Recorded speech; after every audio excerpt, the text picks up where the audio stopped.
नमस्कार, महाराष्ट्र टाइम्समध्ये आपल्या सर्वांचं स्वागत आहे. राष्ट्रवादी काँग्रेस पार्टीचे प्रदेशाध्यक्ष सुनील तटकरे यांचे भाचे आणि नातेवाईक अमोल महाडिक यांनी आज काँग्रेसमध्ये पक्षप्रवेश केला आहे. माझ्यासोबत अमोल महाडिक सर आहेत. सर, स्वागत आहे तुमचं महाराष्ट्र टाइम्समध्ये. पहिला प्रश्न तोच, काँग्रेसच का? नाही, जसं मी मगाशी सांगितलं त्या पद्धतीने काँग्रेस पक्षाने महाराष्ट्रामध्येच नव्हे तर राष्ट्रभर ज्या पद्धतीचा एक लढा उभा केलेला आहे गेल्या काही दिवसांमध्ये, तो नीट पेपर फुटी प्रकरणाचा विषय असो किंवा जे बॅलेट गनचा वापर झाला त्या संदर्भात होम मिनिस्टर साहेबांचा राजीनामा मागण्यासाठीचं आंदोलन असो, या सगळ्या लढ्यातून प्रेरणा घेऊन मी काँग्रेस पक्षामध्ये प्रवेश करण्याचा निर्णय घेतलेला आहे. त्या पद्धतीने मला प्रतिसाद काँग्रेस पक्षाने दिलेला आहे, सपकाळ साहेबांनी दिलेला आहे. त्या अनुषंगाने आज माझा प्रवेश झाला. तुम्ही म्हणालात की तुमचं घरानं काँग्रेसमध्ये होतं, तुमचे आजोबा म्हणा किंवा इतर मंडळी म्हणा, तुम्ही कशी मनस्थिती तयार केली, नेमकी कसं काय जुळवून आणलं? नाही, खरं सांगायचं झालं तर हे अतिशय things take their own course, म्हणजे ओघामध्ये या गोष्टी झालेल्या आहेत. मी काय असं फार ठरवून किंवा प्लॅन करून या गोष्टी केलेल्या नाही. परंतु 12 जून 2026 साली जेव्हा 1 वर्ष पूर्ण झालं त्यावेळेला मला एअर इंडिया 171च्या इन्व्हेस्टिगेशन रिपोर्टची आतुरतेने आम्ही सगळे वाट बघत होतो आणि तो येण्याची शक्यता सुद्धा दाट असताना काही कारण न देता ती प्रक्रिया त्यांनी लांबवली. त्याच्यातून मनामध्ये ज्या पद्धतीची चीड निर्माण झाली आणि त्यानंतर काँग्रेस पक्षाने जो काही लढा आणि आंदोलन हे देशभर उभं केलं, त्याच्यातून प्रेरणा घेऊन त्या लढ्याला बळकट करण्यासाठी सहभागी होण्याच्या संदर्भामध्ये मी काँग्रेस पक्षामध्ये प्रवेश केला. तुम्ही तो घटनाक्रम थोडं सांगा की ज्या दिवशी तुम्ही या टिळक भवनमध्ये आलात, तुमची भेट झाली, हर्षवर्धनचा कडा होता, तो घटनाक्रम काय? मी विशेष आभार देईन माझे मित्र आणि सहकारी प्रतीकजी गोयल, जे तुमच्यासारखे न्यूज रिपोर्टर आहेत, पत्रकार आहेत आणि त्यांच्याशी माझी राजकीय विषयांवरती किंवा इतरही पारिवारिक गोष्टींवरती मैत्रीपूर्ण चर्चा ही कायम चालू असते आणि त्यांनी त्यांच्या माध्यमातून श्रीनिवास बिक्करजींना मला भेटायला सांगितलं की काय होऊ शकतं, काय पॉसिबिलिटी काय आहे सांगायला विचार, म्हणजे चाचपडून बघण्यासाठी मी टिळक भवनला आलो बिक्करजींना भेटायला. आणि मी जसं सांगितलं तसं बिक्करजींनी पहिल्या 15 मिनिटातच माझी भेट महाराष्ट्र प्रदेश काँग्रेस कमिटीचे अध्यक्ष हर्षवर्धन सपकाळजींशी करून दिली. त्यांच्याशी माझी सविस्तर चर्चा झाली आणि त्यांनी मला फार वेळ दिला, माझं म्हणणं ऐकून घेतलं आणि 21 जून 2026ची गोष्ट आहे आणि महिन्याभरातच त्यांनी मला सगळं सहकार्य देऊन पक्षामध्ये आज मला प्रवेश करून घेतला. त्याबद्दल मी त्यांचे धन्यवाद. अमोलजी, महाराष्ट्रामध्ये महायुतीचं सरकार आहे, 3 पक्षांचं सरकार आहे, राष्ट्रवादी काँग्रेस पार्टी, भाजपा आणि शिवसेना.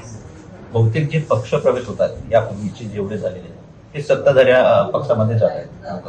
तुम्ही काँग्रेसमध्ये आलात, तुमचे मामा सुनील तटकरे प्रदेशाध्यक्ष एका पक्षाचे, त्यांची काही परवानगी किंवा त्यांना काही पूर्वकल्पना दिली होती का, किंवा त्यांनी काही सल्ला किंवा मार्गदर्शन केलंय का?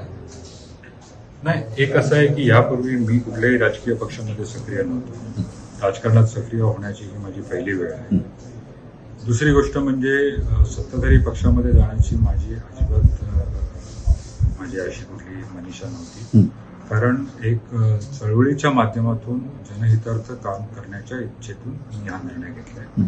त्यामुळे कुठल्याही पद्धतीचं सत्ताकरण किंवा राजकारण करण्याचा माझा मानस नाही.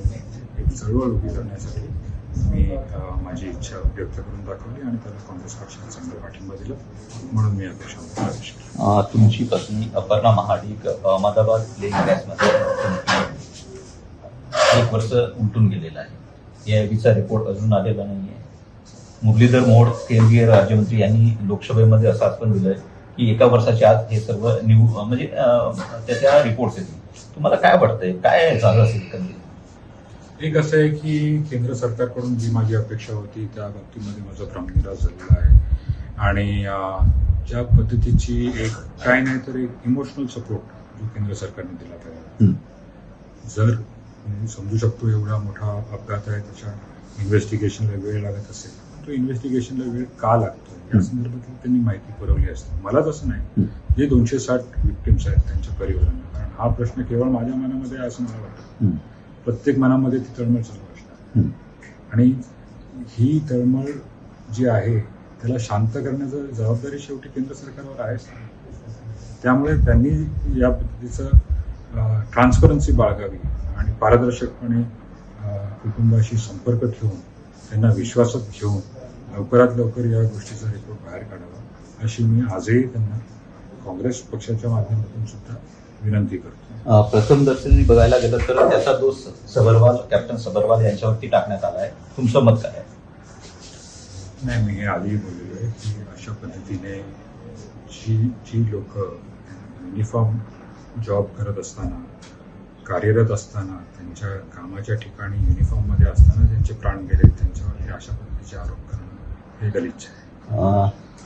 उपमुख्यमंत्री अजित पवार यांच्या दुर्घटनेप्रकरणी किंवा घातपात त्यांच्या संदर्भात रोहित पवारांच्या संदर्भात गेले वर्षभर किंवा 6 ते 7 महिने झाले रोहित पवार लढा देत आहेत. राज्य सरकार त्याला दाद देत नाहीये, केंद्र सरकार दाद देत नाहीये, न्याय मागताय मात्र मिळत नाही. रोहित पवारजींनी जो वसा घेतलेला आहे, ज्या पद्धतीचं काम ते करतायत ते निश्चितच फार चांगले ॲडमायर हिम फॉर दॅट.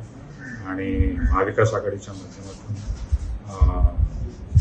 मी रोहित पवारजींची चर्चा करण्याचा प्रयत्न करेन आणि त्यांचं मार्गदर्शन जर मला मिळालं तर ज्या पद्धतीचा तपास त्यांनी उपमुख्यमंत्री अजितदादांच्या अपघाताच्या बाबतीमध्ये केला त्यांच्याकडून मार्गदर्शन घेऊन मी तशाच पद्धतीचा तपास माझ्या स्तरावरती आणि काँग्रेस पक्षाच्या मार्फत एअर इंडिया 171च्या क्रॅशच्या संदर्भात करण्याचा निश्चितपणे. अमोल, शेवटचा प्रश्न आहे.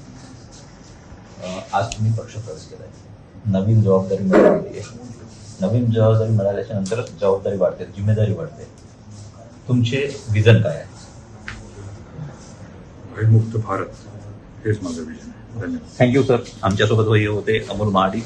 तर एकंदरीतच बघायला गेलं तर अमोल महाडिक यांची अहमदाबाद प्लेन क्रॅशमध्ये त्यांचं समाधान नाहीये. ज्या प्रकारे रिपोर्ट आलेले आहेत, सुरुवातीला सबरवाल यांच्या माथी हे सर्व प्रकरण मारण्यात आलं होतं. मात्र 1 वर्ष होऊन सुद्धा जर रिपोर्ट येत नसेल तर दुर्दैव आहे असं त्यांचं म्हणणं आहे.